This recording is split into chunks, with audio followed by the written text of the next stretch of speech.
Olá, tudo bem com você? Eu sou a professora Daiane Raquel de Oliveira, eu sou enfermeira por formação, tenho especialização em algumas áreas como obstetrícia, docência do ensino superior e administração hospitalar. Sou mestre em bioprospecção molecular, com área de concentração em farmacologia de produtos naturais e tenho doutorado em bioquímica toxicológica, onde eu trabalhei com estresse oxidativo. Então, eu sou professora universitária e também eu tenho experiência na área assistencial com o hospital, com a parte de UTI, de emergência e também de pediatria e de obstetrícia. E vamos abordar a participação do profissional de saúde, né, não só do profissional enfermeiro, mas de todos os profissionais de uma maneira geral, que realizam o atendimento às urgências e emergências, esclarecendo como é que se realiza a classificação de risco com base nesse sistema de triagem de Manchester. Então, nós vamos iniciar explicando para você qual é o objetivo, quais são os principais objetivos desse curso de atualização. Então, conhecer o método de classificação de risco do sistema de triagem de Manchester. Então, muito você já deve ter ouvido falar desse sistema, ou você que já trabalha no atendimento às urgências e emergências, já deve aplicar alguma classificação de risco, na definição de prioridades clínicas de atendimento.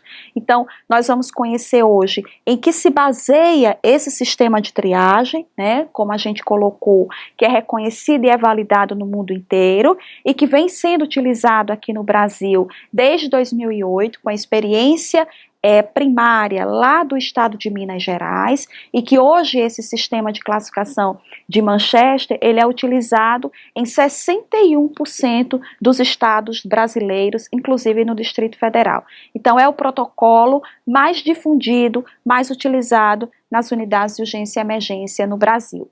Vamos realizar a classificação, aprender a realizar a classificação dos usuários que demandam os serviços de urgência e emergência, e eu vou já direcionar para você o entendimento do que é urgência e do que é emergência, visando identificar a necessidade de atendimento mediato e imediato, que é justamente onde nós vamos ter a diferença dessas duas situações. E um desses objetivos é que você aprenda a aplicar os fluxos de atendimento e de informação na urgência e na emergência.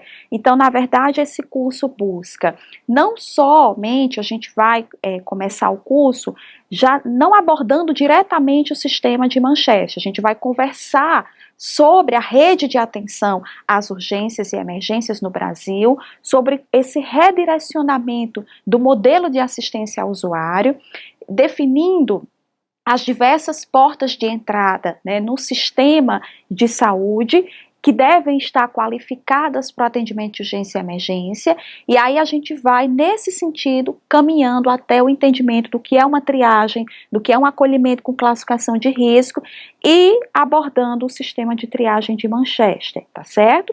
Então, na nossa introdução, nós vamos conversar sobre um pouco da história da classificação de risco.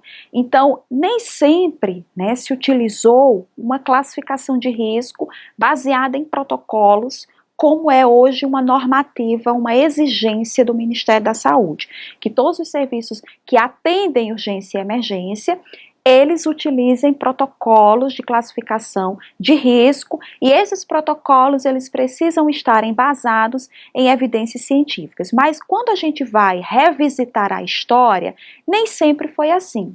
A classificação de risco, ela começa lá no final do século XIX, e ela tem uma relação também com períodos de guerra, onde havia necessidade de priorizar os atendimentos, e havia necessidade de dar um atendimento para que esses soldados pudessem voltar aos campos de batalha. Então já se fazia naquela época uma classificação de risco, mas claro que era bem diferente e os objetivos também eram diferentes dos objetivos que nós temos hoje. Então em 1898, em um hospital na cidade de Londres, os pacientes começavam a se amontoar nas escadas num determinado horário e somente tinham acesso ao hospital em outro horário.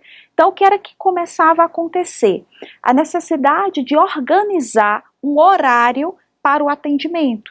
Então, esses pacientes já chegavam antes do horário e já começavam a se aglomerar aguardando por atendimento, isso já no final do século XIX.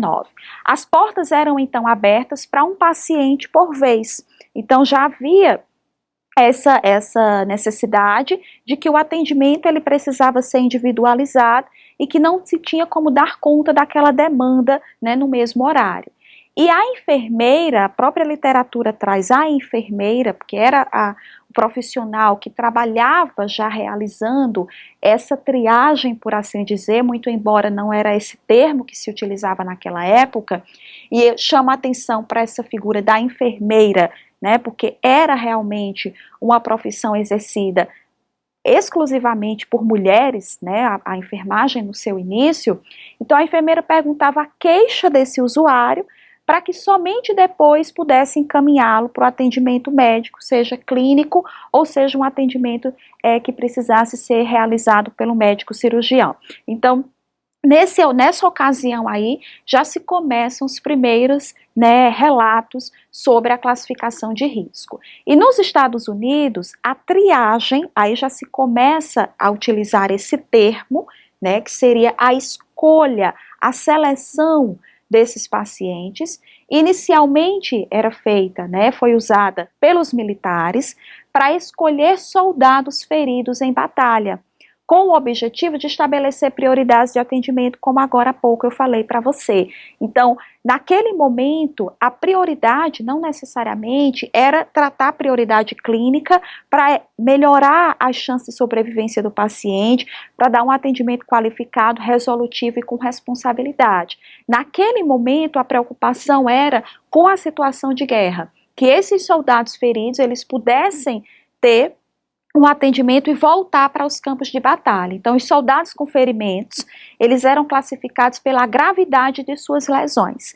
Então, é importante a gente conhecer um pouco dessa história para a gente ver que a partir do momento que essa assistência, né, ela vai sendo direcionada a partir da implantação, da definição de prioridades, a gente começa a ter a necessidade de trabalhar com protocolos de classificação de risco. E nesse sentido, eu venho lhe trazer, né, o que a gente entende nesse sentido pela triagem, né? A triagem era uma tecnologia aplicada em guerras ou catástrofes. Então, essas situações específicas levavam à necessidade de se fazer uma escolha de quais os pacientes precisavam ser atendidos prioritariamente. Então, não era uma situação vinculada a atendimentos de urgência e emergência. A partir do momento em que a demanda por atendimento foi se tornando cada vez maior, né, exigindo desses profissionais agilidade nos processos de trabalho e no processo de tomada de decisão, então a gente começa a ter a necessidade de aplicar esses critérios que eram antes estabelecidos somente em situações de catástrofes e guerras, né, catástrofes naturais, por exemplo, ou grandes aglomerados de pessoa e deslizamento, desabamento, enfim, essas situações é que provocavam a necessidade de utilizar a classificação de risco. Então, já nos anos 1950 a 1960, mudanças no sistema de saúde americano forçaram que os prontos socorros tivessem alternativas na abordagem pelo aumento da demanda no atendimento. Então, como eu falei há pouco, né, a crescente necessidade de atendimento dos usuários em situações de urgência e emergência forçou que essas unidades, denominadas de unidades de pronto-socorro, elas pudessem, né, hoje muito mais chamadas por unidades de pronto atendimento, ou mesmo portas hospitalares, né, de atendimento às urgências e emergências. O que é que a gente tem? Nessa época, existia a necessidade de começar a utilizar um sistema de classificação, porque a demanda era cada vez mais crescente, as pessoas procuravam o hospital, não necessariamente o pronto-socorro, não necessariamente com situações de urgência e emergência, e precisavam desse atendimento. Então, no final da década de 1950, mudanças na prática médica foram levando a essa necessidade de classificação de risco. Que mudanças foram essas?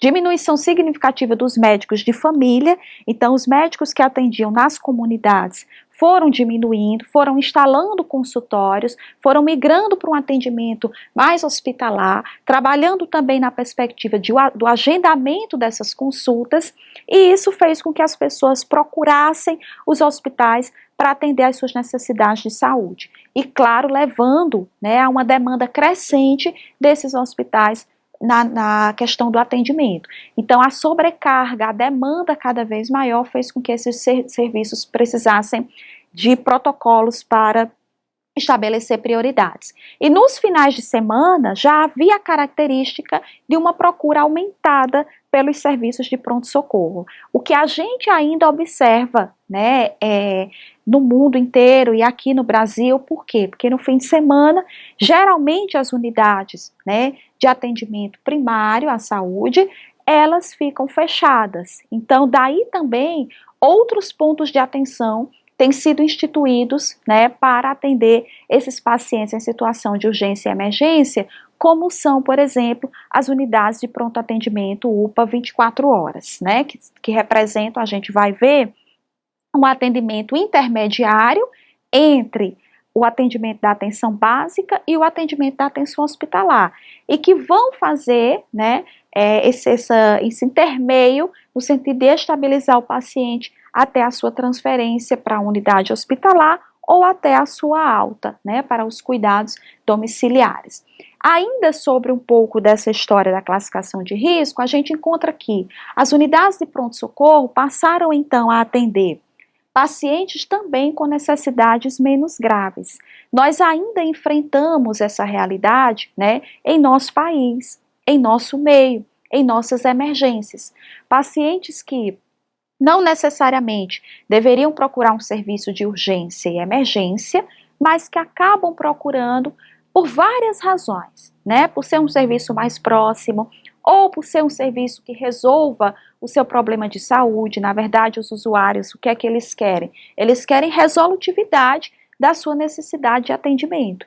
E acaba essa situação sobrecarregando os hospitais, né, e a própria população muitas vezes não compreende o sistema de classificação de risco. É importante a gente também trabalhar no sentido de educar, de sensibilizar a população para entender qual é o papel das unidades, né, de emergência, das unidades que atendem às emergências, especialmente das portas hospitalares. Então, essa sobrecarga do atendimento, né, que não é um atendimento de urgência e emergência no hospital, ela acaba demandando tempo dos profissionais de saúde e acaba também utilizando recursos para um atendimento que não deveria se dar naquela unidade. Então, a gente precisa cada vez mais fortalecer o sistema de saúde, um modelo de atenção baseado na rede de atenção à saúde, que eu vou conversar sobre a rede de atenção às urgências, a RAU,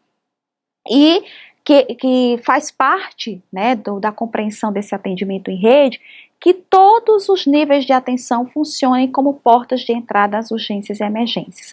É claro que isso envolve um esforço, né, representa um desafio muito grande para os profissionais de saúde, para as pessoas que hoje se encontram na gestão dos serviços de saúde, para qualificar, inclusive, a atenção primária para esse atendimento de urgência e emergência. Então, minimamente, né, recursos, materiais, equipamentos e recursos humanos são necessários para que essas portas de entrada elas possam ser qualificadas. Então, não adianta termos apenas um serviço hospitalar qualificado, aqui a gente está chamando a atenção dessa sobrecarga hospitalar que ocorre muitas vezes porque nós não temos as outras portas de entrada dos outros serviços de atenção de baixa e média complexidade qualificadas para atender essa demanda menos grave que acaba procurando o hospital e que acaba sobrecarregando, né, esse atendimento.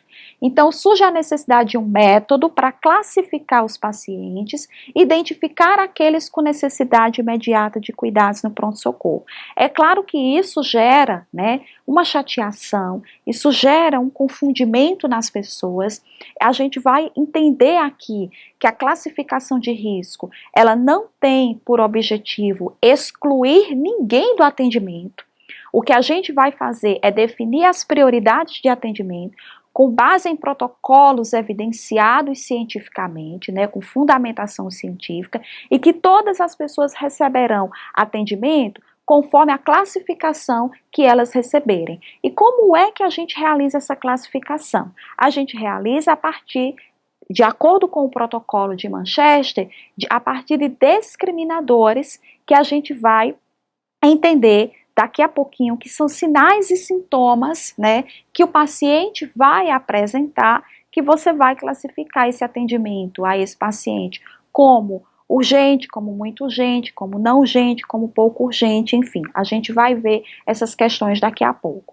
Então, os médicos e os enfermeiros que tinham experiência com o processo de triagem nos campos de batalha, ou seja, nas situações de guerra, introduziram essa tecnologia nas emergências civis com sucesso. Então, para a gente entender que na história da utilização de protocolos de classificação de risco, a gente tem essa questão das catástrofes e das guerras como algo que subsidiou uma experiência, que subsidiou a implantação dos diversos serviços de emergência pelo mundo inteiro.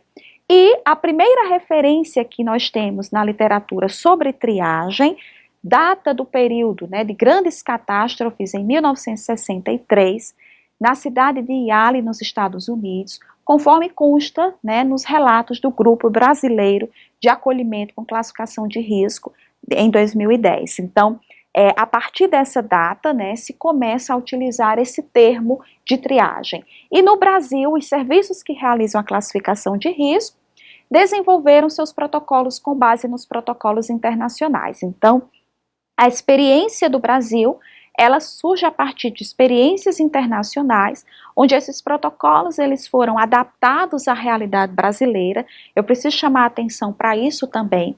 É necessário que um protocolo, né, internacional, ele seja adaptado à realidade daquele país, no caso, a realidade do Brasil, e na própria realidade brasileira, a realidade das diversas regiões que nós temos, né, com os estados e com as particularidades locais de cada município, de cada região de saúde. Então, nessa perspectiva, a gente começa a conversar desse protocolo inglês que surge, né, na década de 1994, na Inglaterra, onde se começa a trabalhar com o sistema de triagem de Manchester, ou também denominado protocolo de Manchester. E esse protocolo de Manchester, né, ele foi adaptado para o Brasil e começa a ser utilizado lá em 2008, no estado, nas emergências do estado, né, de Minas Gerais. E hoje ele é amplamente difundido em vários serviços de emergência de um país como um todo. Basicamente, o sistema de triagem de Manchester, ele vai trabalhar dividindo as situações clínicas em 5 categorias. E a partir dessa classificação em 5 categorias, ele classifica, como a gente está vendo lá na figura, o paciente vai receber uma pulseira com uma cor, que essa cor ela vai indicar a classificação daquele paciente, tá certo? Então, desde uma situação de atendimento imediato, e definir também que o protocolo de Manchester, ele trabalha, então, com a denominação da categoria, com uma cor específica para cada categoria e com um tempo de espera máximo que o paciente deve ser atendido naquela prioridade que foi estabelecida. Então, a cor vermelha traz um atendimento imediato, o tempo de espera é 0, né? Então, o paciente precisa ser atendido imediatamente à sua entrada no serviço. A gente vai trazer aqui algumas situações que levam o paciente a receber essa classificação. Atendimento em 10 minutos, representado pela cor laranja. Atendimento em 60 minutos, representado pela cor amarela. Atendimento em até 120 minutos, pela cor verde. E na cor azul, o atendimento em até 240 minutos. Então, de uma maneira geral, eu já antecipo para vocês que o protocolo de Manchester ele não exclui nenhum usuário que procura o serviço de urgência e emergência do atendimento. Ele apenas organiza essa forma, né, essa prioridade do atendimento.